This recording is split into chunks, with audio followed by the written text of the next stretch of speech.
ನಮಸ್ಕಾರ ಎಲ್ಲರಿಗೂ. ಇವತ್ತು ನಾವು ನಿಮಗೆ ಬಹಳ ಮಸ್ತ್ ಆಗಿರುವಂತಹ ಮದ್ದೂರು ವಡೆಯನ್ನು ತೋರಿಸ್ಕೊಡಕತ್ತೀವ್ರಿ. ನೀವು ಅಲ್ಲಿ ಇಲ್ಲಿ ಹುಡುಕಾಡಕತ್ತಿದ್ರಿ ಅಂತಂದ್ರೆ ಕರೆಕ್ಟ್ ಆಗಿರುವಂತಹ ವಿಡಿಯೋನ ನೋಡಕತ್ತೀರಿ. ನಿಮ್ಗೆ ಒಂದೇ ಒಂದು ಸಲ ನೋಡಿದ್ರೆ ಪರ್ಫೆಕ್ಟ್ ಆಗಿ ಬರುವಂತಹ ಮದ್ದೂರು ವಡೆಯನ್ನು ಯಾವ ರೀತಿ ಮಾಡೋದು ಅಂತ ಹೇಳಿ ನಾವು ವಿತ್ ಟಿಪ್ಸ್ ನಿಮಗೆ ತೋರಿಸ್ಕೊಡ್ತೀವಿ. ಅದಕ್ಕಿಂತ ಮೊದಲು ನೀವೇನ್ರಿ ನಮ್ಮ ಚಾನಲನ್ನು ಸಬ್ಸ್ಕ್ರೈಬ್ ಮಾಡಿಲ್ಲ ಅಂತಂದ್ರೆ ಪಟ್ನ ಸಬ್ಸ್ಕ್ರೈಬ್ ಆಗಿ ಬಾಜು ಗಂಟೆನೂ ಬಾಜಿಸ್ಬಿಡ್ರಿ. ಇದಕ್ಕೆ ನೀವು 4ರಿಂದ 5 ಉಳ್ಳಾಗಡ್ಡಿ ಅಥವಾ ಈರುಳ್ಳಿಯನ್ನು ತೊಗೊರಿ. ತೀತ್ರಿ ಒಂದು ಬೌಲ್ದಾಗ ಅದಾಗಿರೆ ತೊಗೊರಿ, ಉದ್ದುದಾಗಿ ಹೆರ್ಚಿ ನೀವು ತೊಗೊರಿ. ಅದಾದ ನಂತರ ಏನು ಮಾಡಿರಿ, ಇದಕ್ಕೆ ಸಣ್ಣಗೆ ಕಟ್ ಮಾಡಿರುವಂತಹ ಕರಿಬೇವನ್ನು ಹಾಕಿರಿ. ಹಾಗೆ ಸಣ್ಣಗೆ ಕಟ್ ಮಾಡಿರುವಂತಹ ಶುಂಠಿಯನ್ನು ನಿಮ್ಗೆ ಎಷ್ಟು ಬೇಕು ನೋಡಿಕೊಂಡು ಅಷ್ಟು ಶುಂಠಿಯನ್ನು ಹಾಕಿ ಒಂದು 2-3 ಹಸಿಮೆಣಸನ್ನು ಸಣ್ಣಗೆ ಕಟ್ ಮಾಡಿ ಹಾಕಿರಿ. ಅದಾದ ನಂತರ ಜೀರಿಗೆಯನ್ನು ಒಂದು ಸ್ವಲ್ಪ ಹಾಕಿರಿ. ಅದಾದ ನಂತರ ಎಳ್ಳು, ಬಿಳಿ ಎಳ್ಳು ಆರೆ ಹಾಕ್ಬೋದು ರೀ ಅಥವಾ ಕಪ್ಪು ಎಳ್ಳು, ಯಾವ್ದ್ರಾಗ ಒಂದು ಹಾಕಿರಿ. ತೀತ್ರಿ ಒಂದು 2 ಚಮಚಷ್ಟು ಹಾಕಿ ಅದಾದ ನಂತರ ಶೇಂಗಾ ಹಣ್ಣು ಹಾಕೋಣ. ಸ್ವಲ್ಪ ದಮ್ಮಂಗಿನ ಕುಟ್ಟಿ ಈ ರೀತಿಯಾಗಿ ಶೇಂಗಾ ಹಾಕಿ ಅದ್ರ ಜೊತೆ ಸ್ವಲ್ಪ ಗೋಡಂಬಿಯನ್ನು ಹಾಕೋಣ. ತಿಳಿದ್ರಿ, ಗೋಡಂಬಿ ಶೇಂಗಾ ಹಾಕೋದ್ರಿಂದ ಮದ್ದೂರು ವಡೆ ಭಾಳ ಮಸ್ತ್ ಅನ್ನಿಸ್ತಾವೆ. ನಿಮಗೆ ತಿನ್ನುವಾಗೂ ಚಲೋ ಅನಿಸ್ತೈತೆ ರೀ. ಮತ್ತು 1 ಕಪ್ಪಷ್ಟು ರವೆಯನ್ನು ಹಾಕಿರಿ. ತೀತ್ರಿ ಮೀಡಿಯಮ್ ರವೆ ಇರ್ತೈತೆ, 1 ಕಪ್ಪಷ್ಟು ರವೆಯನ್ನು ಹಾಕಿ ಅದಾದ ನಂತರ ಇದಕ್ಕೆ ಒಂದು 2 ಟೇಬಲ್ ಸ್ಪೂನಷ್ಟು ಕಾಸಿದಂತಹ ಅಡುಗೆ ಎಣ್ಣೆಯನ್ನು ಹಾಕೋಣ. ಮತ್ತೊಂದು ಸ್ವಲ್ಪ ಬೇಕಂತಂದ್ರೆ ಮುಂದಕ್ಕೆ ಹೋಗಿ ಇನ್ನೊಂದು ಟೇಬಲ್ ಸ್ಪೂನಷ್ಟು ಹಾಕೋಣ. ಈಗ 2 ಹಾಕಿದ್ದೀವಿ.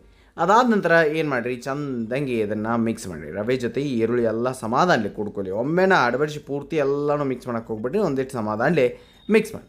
ಅದಾದ ನಂತರ ಇದಕ್ಕೆ ನೀವೇನು ಮಾಡಿರಿ, 1/3 ಕಪ್ಪಷ್ಟು ಅಕ್ಕಿ ಹಿಟ್ಟನ್ನು ಹಾಕಿರಿ. ಹಾಗೆ ಅರ್ಧ ಕಪ್ಪಷ್ಟು ಮೈದಾ ಹಿಟ್ಟನ್ನು ಸೇರಿಸಿರಿ. ತಿದ್ರಿ ಇಷ್ಟಂತರೂ ನೀವು ಮಾಡ್ತೀರಿ. ಅದಾದ ನಂತರ ಕೊತ್ತಂಬರಿ ಸೊಪ್ಪನ್ನು ಸ್ವಲ್ಪ ಕಟ್ ಮಾಡಿ ಇದಕ್ಕೆ ಹಾಕಿ ರುಚಿಗೆ ತಕ್ಕಷ್ಟು ನೋಡಿಕೊಂಡು ಉಪ್ಪನ್ನು ನಾವು ಸೇರಿಸ್ಬೇಕಾಕೈತೆ ರೀ.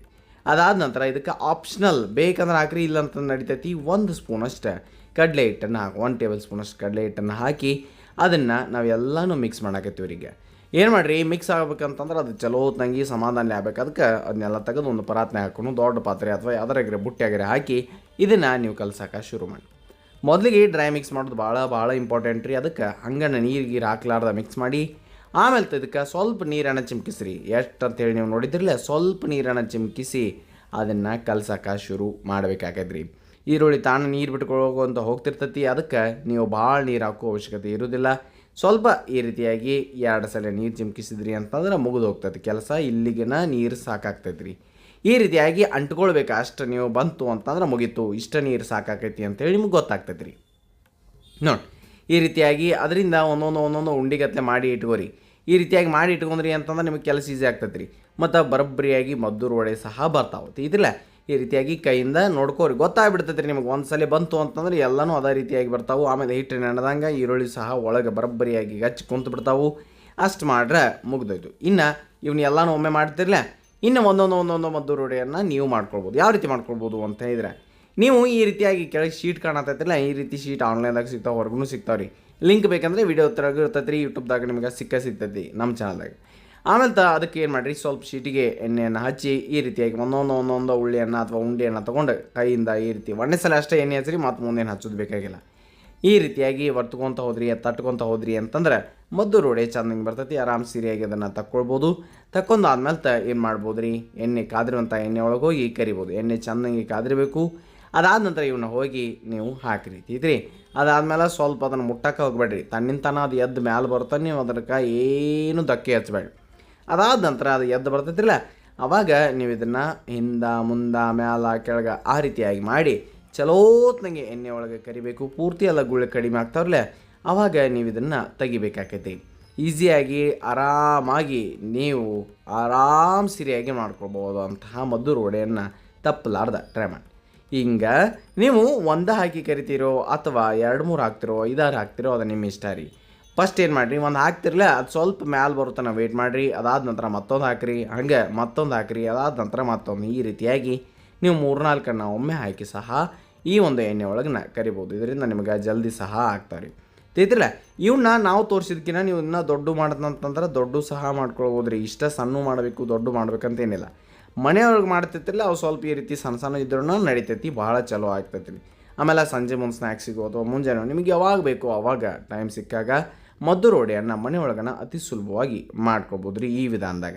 ಹಂಗನ ನೀವು ಇವನ್ನ ಕರಿದು ತಕ್ಕೊಳ್ಬೋದು ರೀ. ಆರಾಮಾಗಿ ತೆಗೆದ್ರಿ ಅಂತಂದ್ರೆ ಈ ರೀತಿ ಇಷ್ಟು ಕಲರ್ ಬಂದ್ರೆ ಸಾಕ್ರಿ. ಇದಕ್ಕಿಂತ ಜಾಸ್ತಿ ಬರೋದೇನು ಬೇಕಾಗಿಲ್ಲ. ಇಷ್ಟು ಪರ್ಫೆಕ್ಟ್ ಆಗಿರುವಂಥ ಕಲರ್ ಬಂದಿರ್ತೈತಿ. ಇನ್ನೊಂದು ಸಲ ನೋಡಿ ಯಾವ ರೀತಿ ಮಾಡ್ಕೊಳ್ಬೋದು. ಒಂದು ಕೈಯಿಂದ ತಟ್ಟಿದ್ರಲ್ಲ ಹಂಗನ ಶೀಟನೋ ಅಥವಾ ಅವ್ನು ಏನು ಮಾಡಿ ಬಾಳೆಲಿಂದನೂ ಮಾಡ್ಕೊಳ್ಬೋದು ಅಥವಾ ಬೇರೆ ಯಾವುದಾರು ಇತ್ತಂತಂದ್ರೆ ಆ ಶೀಟಿಂದನೂ ಮಾಡ್ಕೊಳ್ಬೋದು ರೀ. ಜಸ್ಟ್ ಅದನ್ನು ಮಡಚಿ ಅದ್ರ ಮೇಲೆ ಈ ರೀತಿ ಪ್ಲೇಟ್ ಇರ್ತಾನೋ ಅಥವಾ ಎದರಲೇರೆ ಭಾರ ಹಾಕಿದ್ರಿ ಅಂತಂದ್ರೆ ಅದು ನಿಮಗೆ ಇನ್ನಷ್ಟು ಈಸಿ ಆಗ್ತತಿ. ಉಳಿದಿದ್ದನ್ನು ನೀವು ಕೈಯಿಂದ ತಟ್ಟಿ ನೀವು ಮತ್ತಷ್ಟು ಅದನ್ನು ದೊಡ್ಡದು ಮಾಡಿ ಶುದ್ಧ ಮಾಡ್ಕೊಳ್ಬೋದು ರೀ. ಈರುಳ್ಳಿ ಅದು ದಂಡಿಗೆ ಹೋದು ಅಂತಂದ್ರೆ ಅದನ್ನು ನಡ್ಬರ್ಕ್ ತೊಗೊಂಬಂದು ಇನ್ನೊಮ್ಮೆ ಒತ್ತಿದ್ರಿ ಅಂತಂದ್ರೆ ಪರ್ಫೆಕ್ಟಾಗಿ ಕುಂದಿರ್ತೈತಿ. ಆಮೇಲೆ ತಾವು ಎಲ್ಲಿನೂ ಕಟ್ ಆಗೋದಿಲ್ಲ, ಏನೂ ಆಗೋದಿಲ್ಲ, ಚಲೋ ತೆಂಗಿನ ಬರ್ತಾವೆ, ಎಲ್ಲಿ ಬೆಂಡ್ ಸಹ ಆಗೋದಿಲ್ಲ ರೀ. ಪದ್ಧತಿಯಾಗಿ ನೀವು ಎಣ್ಣೆ ಒಳಗೆ ಕರಿದು ತೆಗಿಬೋದು ರೀ. ಇದಿಲ್ಲ ನೀವು ನೋಡಕತ್ತೀರಿ ಈಸಿ ಅಂತರೂ ಅನ್ಸೋದೈತೆ ನಿಮಗೆ, ಪರ್ಫೆಕ್ಟಾಗಿನ ಬರಾಕತ್ತಾವು. ಆಮೇಲೆ ಎಲ್ಲ ಸಹ ಅಷ್ಟೇ ರುಚಿಯಾಗಿ ಸಹ ಇರ್ತವೆ ತಿದ್ರಿ. ಇವನ್ನ ನೀವು ಎಲ್ಲರೇ ತೊಗೊಂಡು ಹೋಗ್ಬೋದು ರೀ. ಮತ್ತು ಈಸಿಯಾಗಿ ಯಾವಾಗ ಬೇಕೋ ಆವಾಗ ನೀವು ಮನೆ ಮಂದಿ ಎಲ್ಲ ಸೇರಿದಾಗ ಅಥವಾ ಮಳೆ ಬರೋ ಟೈಮ್ದಾಗ ಅಥವಾ ಸಂಜೆ ಮುಂದೆ ಯಾವಾಗ ಬೇಕೋ ಆವಾಗ ಮಾಡ್ಕೊಳ್ಬೋದು ರೀ. ಹಾಗಾದ್ರೆ ಈಸಿ ಮತ್ತು ಇನ್ಸ್ಟಂಟ್ ಆಗಿರುವಂತಹ ಗರಿಗರಿಯಾಗಿರುವಂತಹ ಆಮೇಲೆ ಅಷ್ಟೇ ಸ್ವಾದಿಷ್ಟಕರವಾಗಿರುವಂತಹ ಈ ಒಂದು ಮಸ್ತಾಗಿರುವಂತಹ ಮದ್ದೂರು ವಡೆಯನ್ನು ತಾವು ಸಹ ಪ್ರಯತ್ನ ಮಾಡಿ ಹೆಂಗೆ ಬಂದಿತ್ತು ಅನ್ನೋದನ್ನು ಹೇಳಿದ್ಮೇಲೆ ಹಾಕೋಬೇಡಿ. ಇದ್ರ ಜೊತೆ ನಾವಿಲ್ಲಿ ಪುಟಾಣಿ ಚಟ್ನಿಯನ್ನು ಮಾಡಿದ್ದೀವಿ. ಕಾಯಿ ಚಟ್ನಿ ಅದು ಬೇಕಾದ್ರೆ ನಮ್ಮ ಚಾನಲ್ದಾಗ ತಾವು ನೋಡಿಲ್ಲ ಅಂತಂದರೆ ನೋಡಿಕೊಂಡು ಬರ್ರಿ ಅಂತ ಹೇಳ್ತಾ ನೆನಪಿರಲಿ, ಇದು ಸವಿರುಚಿಯ ಸೊಬಗು ಅನ್ನದಾತ ಸುಖಿ ಭವ. ಧನ್ಯವಾದಗಳು, ನಮಸ್ಕಾರ.